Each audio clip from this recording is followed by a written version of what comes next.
प्रदोष व्रत करने वाले को भोजन नहीं करना चाहिए, ध्यान दीजिएगा। फलाहार करो, उसमें भी नमक का सेवन मत करो। प्रदोष व्रत में नमक का सेवन वर्जित होता है। कारण, क्या कारण होता है? उसका एक कारण माना गया नमक की वर्जितता। जिस समय पर एक नगर में एक ब्राह्मणी रहती थी, बहुत भाव से सुनिएगा, प्रदोष व्रत नमक को त्यागने का भाव। प्रदोष व्रत की किताब में भी मिल जाएगा आपको, आप पढ़ेंगे तो सुना होगा आपने। एक ब्राह्मणी रहती थी एक नगर में, उसका पति नहीं था। छोटा सा बालक एक साथ में रहता, छोटा सा बालक। अब ब्राह्मण के घर की धर्म पत्नी है, ब्राह्मण कर्मकांड करने वाला, पूजन करने वाला, पाठ करने वाला, अनुष्ठान करने वाला, पूजन करने वाला, मंत्र जाप करने वाला, भगवत भक्ति में डूबने वाला। ब्राह्मण तो चले गया, ब्राह्मणी बच्चे के साथ रह रही, क्या करे वो? अकेली निवास कर रही है, अकेली रह रही है। और ब्राह्मणी बच्चे के साथ भ्रमण करती रहती, घूमती, कहीं कहीं दर दर जाकर कुछ भिक्षा को मांग कर लेकर आ जाती। और भिक्षा लाने के बाद में उस भिक्षा को जब लेकर आती तो अपने बच्चे को भी खिलाती और स्वयं भी उसका पान करती। एक दिन ब्राह्मणी भ्रमण करते करते प्रदोष काल के समय पर शिव मंदिर में प्रवेश करी। प्रदोष काल के समय पर, और शंकर मंदिर में जब प्रवेश करा, प्रदोष काल किसको कहते हैं? सूर्य अस्त हो रहा हो, रात्रि प्रवेश कर रही हो, दोनों का जब मिलन हो रहा हो वो प्रदोष काल कहलाता। दोनों का जब मिलन हो रहा,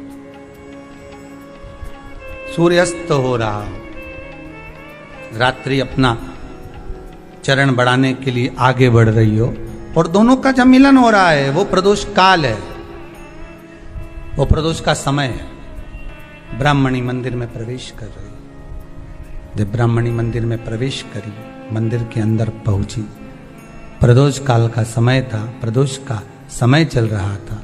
और प्रदोष काल के उस समय में, प्रदोष काल के उस समय में जब ब्राह्मणी ने देखा कि कोई भगवान की भक्ति में लगा हुआ है, भगवान के रस तत्व में डूबा हुआ है। आज ब्राह्मणी के पास में कुछ पदार्थ नहीं है, अपने बच्चे का पेट भरने के लिए कोई सामग्री नहीं है, और कुछ आस लेके वो प्रवेश करी है, कुछ आस लेकर वो अंदर प्रवेश कर जाती है। कोई ऋषि की पत्नी, कोई ब्राह्मण जन की अर्धांगिनी उस प्रदोष के समय पर शंकर का अभिषेक पूजन कर रही थी, भगवान शिव की आराधना कर रही थी, भगवान की भक्ति में डूबी हुई थी।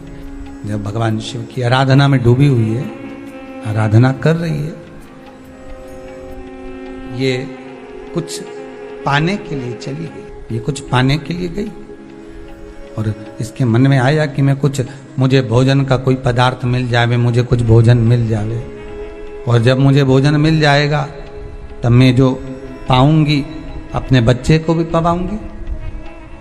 पर जिस मंदिर में वो प्रवेश करी थी, जहां पर नारी पूजन कर रही थी शंकर की प्रदोष काल में, वहां पर पड़ी हुई कुछ वस्तु को इस ब्राह्मणी ने मांग लिया। मेरे बालक को बहुत भूख लगी है, मेरा बच्चा बड़ा भूखा है, इसके भोजन के लिए थोड़ी सी सामग्री दे दीजिए, इसके भोजन के लिए थोड़ा सा कुछ रस तत्व दे दीजिए। उसने उठाया थोड़ा सा पदार्थ, कुछ जो उसके पास में था वो दिया। जब दिया तो देने के बाद जब उसे प्राप्त हुआ और होने के बाद में जब वो मिल गया उसको, तो उसने उस समय पर उस पदार्थ को जैसे ही मुख में लिया, लेते ही कहा इसमें तो स्वाद नहीं है, इसमें स्वाद नहीं है। उस ब्राह्मणी ने बड़ा सुंदर एक संवाद कहा। घर का जो बड़ा होता है ना, घर का जो बड़े होता है, घर का बुजुर्ग जो होता है, घर का जो प्रथम स्थल प्राप्त करने वाला, मेन कुर्सी पर अच्छी जगह पर जो बैठने वाला होता है ना, ब्राह्मणी कहती है वो कभी किसी वस्तु में ऐब नहीं देखता, मिनक नहीं निकालता। समाज के अन्नकूट होते हैं, समाज के जब अन्नकूट होते हैं महाराज, समाज के जब अन्नकूट होते हैं, बड़े बड़ी समाजों में जब कार्तिक महीने में अन्नकूट महोत्सव होते हैं, बहुत सारा प्रसाद बनता है। जो बुजुर्ग होते हैं ना, बड़े समझदार लोग होते हैं ना, तो अन्नकूट की जब प्रसाद खाने बैठते हैं ना, उसमें नमक नहीं भी होता ना तो नहीं बोलते कि इसमें नमक नहीं है। पर जो हमने डोनेशन दिया है, जब तुम आए थे समाज वाले तो हमने 1000 का लिफाफा दिया, 500 का लिफाफा दिया, 2000 का लिफाफा दिया और भोजन ऐसा बनवाया। एक व्यक्ति वो जो खाकर चुपचाप चले गया और एक व्यक्ति वो जिसने प्रसाद पर उंगली उठाई। इन दोनों को अन्नकूट की तारीख पे इनका नाम लिख लो और अगला अन्नकूट आए तब दोनों की दशा देखना। एक जो चुपचाप खाकर चले गया, भगवान के प्रसाद को प्रसाद मानकर, प्रभु का दर्शन मानकर लेकर चले गया, वो उन्नति की सीढ़ी पर चढ़ता चले गया।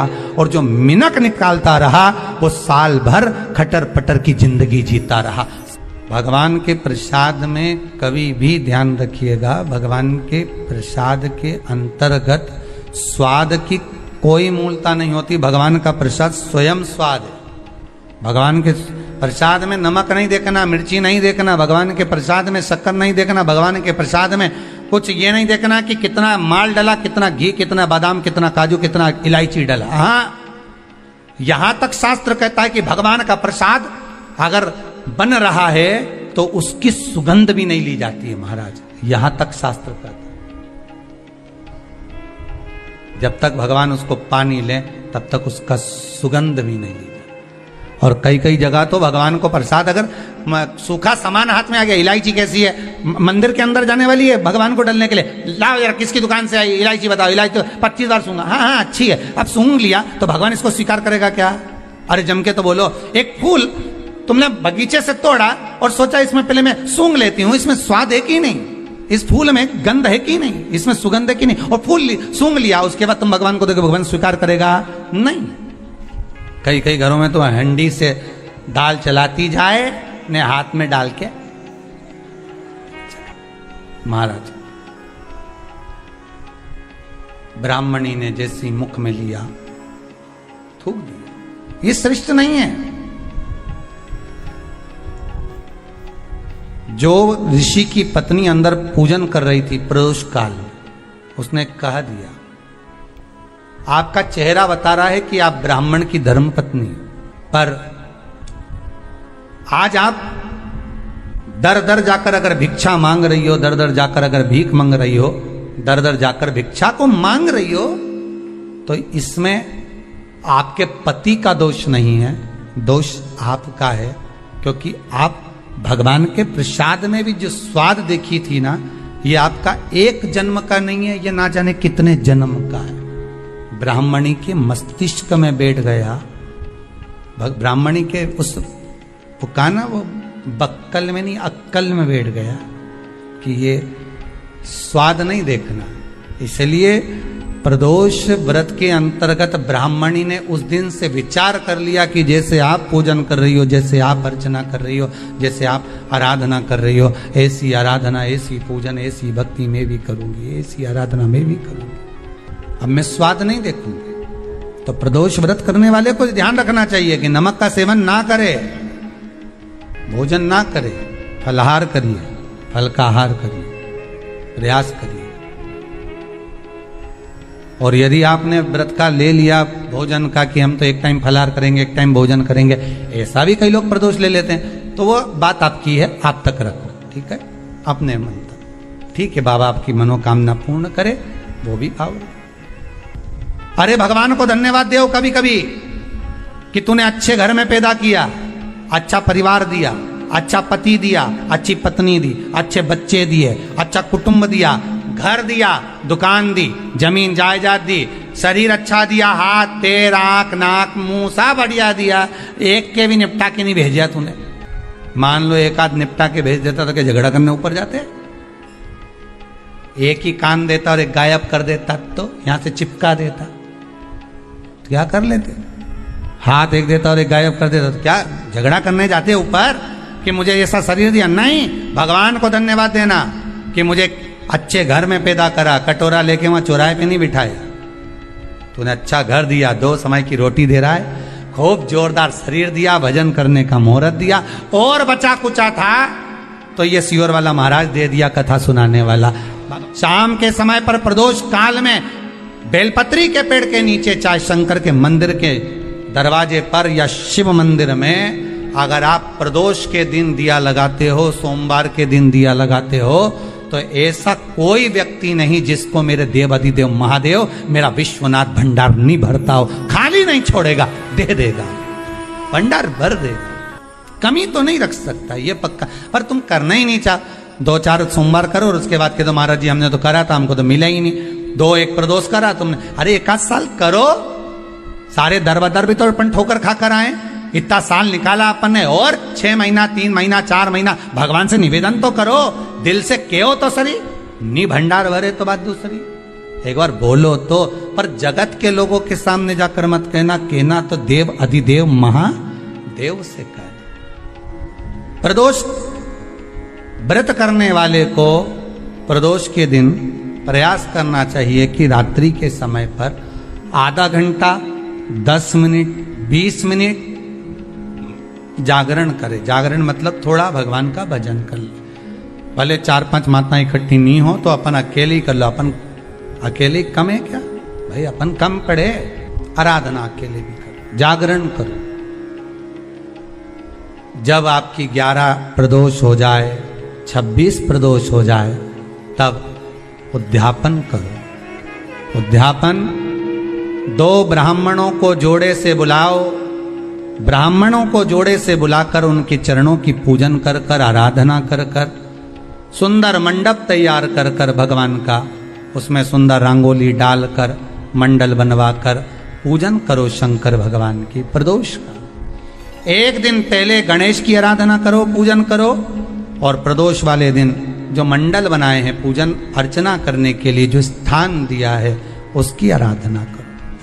खीर की आहुतियां दीजिए 108 बार। जो ब्राह्मण आए उनके माध्यम से मंत्रों द्वारा पूजन कराकर खीर की आहुतियां दीजिए शिव नाम। महाराज फिर ब्राह्मणों को जोड़े से भोजन कराकर, चरणों को नमन कर कर, दक्षिणा प्रदान कर कर, निवेदन कर कर ब्राह्मणों से कहें, हे ब्राह्मण देवता, आप हमें आशीर्वाद प्रदान करें कि जिस प्रदोष का हमने व्रत किया है उस व्रत का पुण्य फल हमें प्राप्त हो। ऐसा ब्राह्मण चरण को नमन कर कर, प्रणाम कर कर उनसे अपने मस्तक पर अक्षत छुड़वाएं। फिर नमन कर कर, भोजन कराकर विदा करें। शाम को भगवान का जागरण करें। ऐसे प्रदोष व्रत का उद्यापन कर अपने जीवन को सार्थक बनाएं। ऐसा सुंदर प्रदोष व्रत का व्याख्यान वर्णन स्कंद पुराण में करा गया। वही स्कंद पुराण का प्रदोष व्रत का वर्णन आपको शिव महापुराण के इस सुंदर संवाद में किया गया।